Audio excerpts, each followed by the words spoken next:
Brijesh sir education में जुड़े हुए सभी हिंदी साहित्य प्रेमियों का स्वागत है। चलिए तो आज फिर हम आप लोगों के साथ कुछ महत्वपूर्ण प्रश्नों के साथ उपस्थित हुए हैं। चलिए आज की कक्षा प्रारंभ करेंगे। हम देखते हैं कुछ नंदे प्रश्न जो आपको हिंदी से पीएचडी परीक्षा यूपीटेट सीटेट जहाँ भी देंगे आप उन परीक्षाओं में काफ़ी ऐसे महत्वपूर्ण प्रश्न पूछे जाते हैं। चलिए तो शुरू करते हैं आज की हम कक्षा। पूछा है प्रश्न, इनमें से कौन सा शब्द वर्तनी की दृष्टि से शुद्ध है? पूछा जाता है 4 शब्द दे दिया, इसमें कौन सा शब्द जो है शुद्ध लिखा गया है? देखिए 4 हमारे विकल्प हैं, आशीर्वाद, आशीर्वाद, आशीर्वाद, आशीर्वाद। ये 4 शब्द हैं। इनमें पूछा सबसे शुद्ध शब्द कौन सा है? कौन शब्द जो है वो शुद्ध है? देखिए जिसमें आपका ये विकल्प है थर्ड वाला, ये शुद्ध माना जाए। आशीर्वाद, आ सी में बड़ा रहता है, इसके बाद वार आता है, वार के ऊपर र लगाता है। देखिए ये इसको पढ़ेंगे आशीर्वाद, इस आशीर्वाद छोटा है, ये आशीर्वाद है, बार लिखा है, इसलिए विकल्प सही है। ये बहुत ही परीक्षाओं में प्रतियोगी परीक्षाओं में पूछा था आशीर्वाद शुद्ध किस प्रकार लिखे था, आपको पता रहेगा तो ऐसे लिख लेंगे। और एक शब्द जो है बार पूछा जाता है उज्ज्वल, कैसे शुद्ध लिखा जाता है? देखिए उज्ज्वल में उ आधा जगह 2 बार आधा जगह रहता है, इसके बाद वह फिर ल, उज्ज्वल शुद्ध ऐसे लिखा जाता है। ये भी जो प्रश्न है कई बार परीक्षाओं में रिपीट किया गया। चलिए हम अगले प्रश्न पर पढ़ते हैं।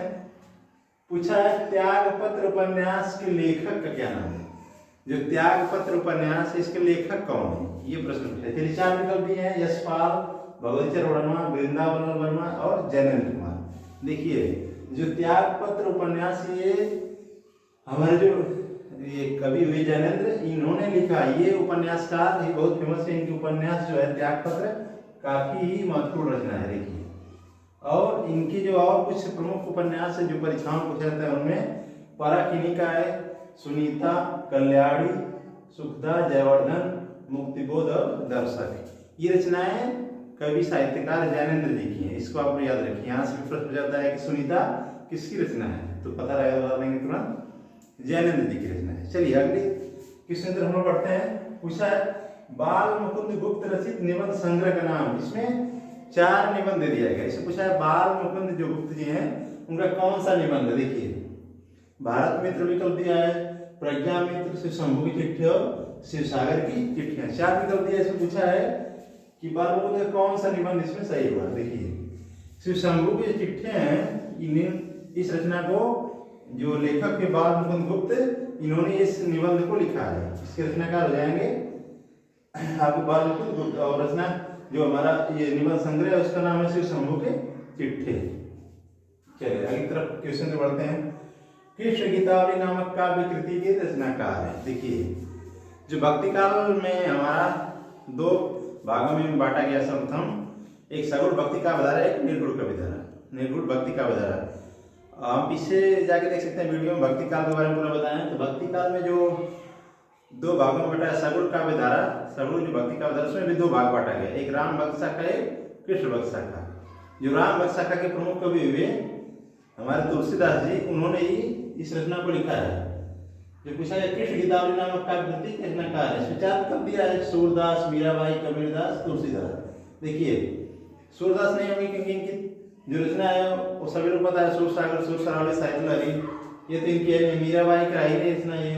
कबीरदास का तो बीजे के कई संग्रह है, सभी लोग जानते हैं, साखी समुद्रमणि, ये हो ही सकता है। और बचे तुलसीदास, तुलसीदास जी इसके रचनाकार है। इनकी जो और रचनाएं जो फेमस है उन्हें देखिए, वैराग्य संदीपनी, रामाज्ञा प्रश्नावली, रामचरितमानस, पार्वती मंगल, कृष्ण गीतावली, गीतावली, ये इनकी बहुत ही फेमस रचनाएं हैं। और सबसे प्रमुख इन्होंने लिखा है रामचरितमानस, जो आम जन भाषा में, अवधी भाषा में लिखा है ताकि सभी लोग इसको समझ सके और जान सके।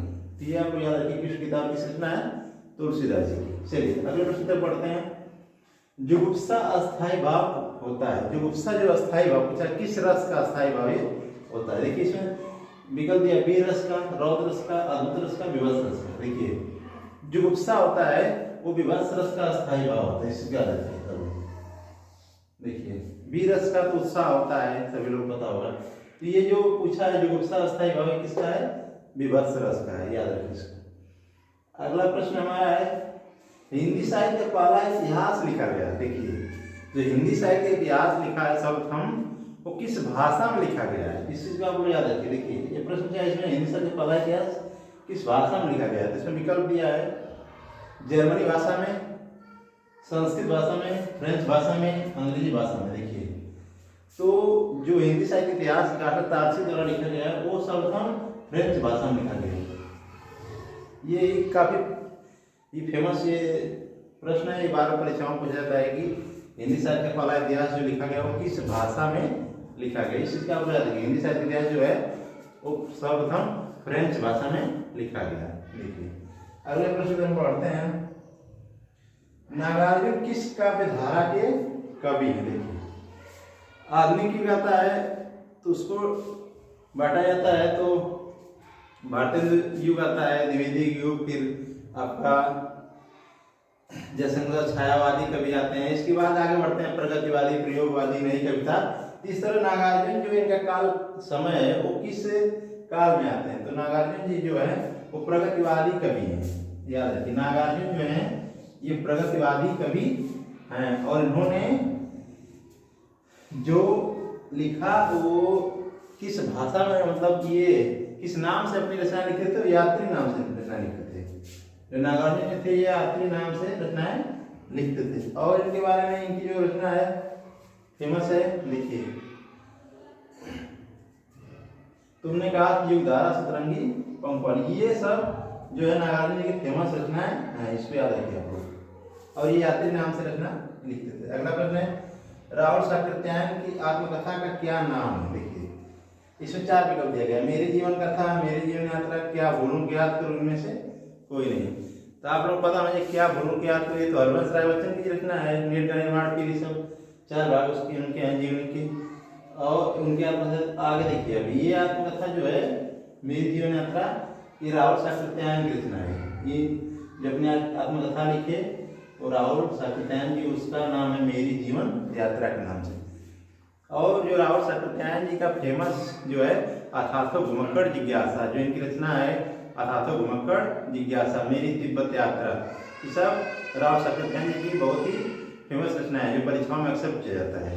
चलिए अगला प्रश्न, हंस पत्रिका के संस्थापक का क्या नाम है? देखिए हंस पत्रिका जो है, जब रचनाकार मुंशी प्रेमचंद जी अपनी रचनाएं लिख रहे थे तो वो अपनी रचनाओं को हंस पत्रिका में संपादन करते थे। तो हंस पत्रिका के जो संस्थापक माने जाएंगे वो तो आपको प्रेमचंद माने जाएंगे, लेकिन बाद में हंस पत्रिका का जो संपादन काल संभाले वो राजेंद्र यादव जी संभाले। वो सन 1986 ईस्वी से लेकर 2013 ईस्वी तक 27 वर्षों तक राजेंद्र यादव जी सेवा दिए हैं हंस पत्रिका के संपादक के लिए। इससे पहले जो इसके संस्थापक माने जाएंगे वो मुंशी प्रेमचंद जी माने जाएंगे। देखिए अगला हमारा प्रश्न है, निम्नलिखित में से कौन सा उपन्यासकार एक आंचलिक उपन्यासकार है? इसमें 4 उपन्यासकारों का नाम दिया गया, पूछा उसमें कौन आंचलिक उपन्यासकार जो अंचल विशेष की अपनी रचनाओं में वर्णन करते हैं। इनमें देखिए दिया जयशंकर प्रसाद, प्रेमचंद जी, राही मासूम रजा और अजय जी। देखिए जयशंकर प्रसाद जी तो छायावादी कवि हैं, ये आंचलिक उपन्यासकार तो नहीं है, ये नाटककार अच्छे हैं। प्रेमचंद जी जो है कहानियों के लिए फेमस हैं, तो ये हो ही नहीं सकते हैं। बच्चे हमारे राही मासूम राजा जी, ये हिंदी साहित्य के ऐसे उपन्यासकार हुए जो आंचलिक उपन्यासों की रचना की और ये गाजीपुर के रहने वाले थे। राही मासूम राजा, इसके बाद अज्ञे जी हैं, तो अज्ञे जी का पूरा नाम भी पूछ दिया जाता है परीक्षाओं में, सच्चिदानंद हीरानंद वात्स्यायन अज्ञे, ये अज्ञे जी का पूरा नाम है। देखिए अब ये राही मासूम राजा हो गए एक आंचलिक उपन्यासकार, इस प्रश्न का सही विकल्प हो जाएगा राही मासूम राजा। और इनके जो प्रसिद्ध उपन्यास हैं उनमें है आधा गांव, ये परीक्षा में पूछा था आधा गांव किस उपन्यासकार की रचना है? तो बताएंगे राही मासूम राजा। टोपी शुक्ला और हिम्मत जौनपुरी, ये बहुत ही फेमस इनकी रचनाएं हैं, ये पूछा जाता है अक्सर परीक्षाओं में कि जो आंचलिक उपन्यासकार है राही मासूम राजा जी, उनके उपन्यास का जो उपन्यास है उनमें कौन कौन है? तो पूछा जाएगा तो बताएंगे आधा गांव, टोपी शुक्ला, हिम्मत जौनपुरी, ये हैं सब रचनाएं जो हैं ये राही मासूम राजा जी की रचनाएं हैं। तो ये था हमारे 10 चुनिंदे प्रश्न जो बहुत ही इंपॉर्टेंट है परीक्षाओं में, इससे बनने वाले और भी जो प्रश्न बन सकते हैं उसके बारे में बताया, व्याख्या किए। मैं विश्वास है कि हमारा आज का प्रयास आप लोगों को अच्छा लगा होगा। तो ऐसे ही जो भी प्रतियोगी परीक्षाओं की तैयारी कर रहे हैं हिंदी से जुड़े रहने के लिए जो हमारा चैनल है ब्रजेश सौरभ एजुकेशन, इसे आप लोग लाइक करें, सब्सक्राइब करें और अपने सभी और भी साथियों को शेयर भी करें। बहुत बहुत धन्यवाद।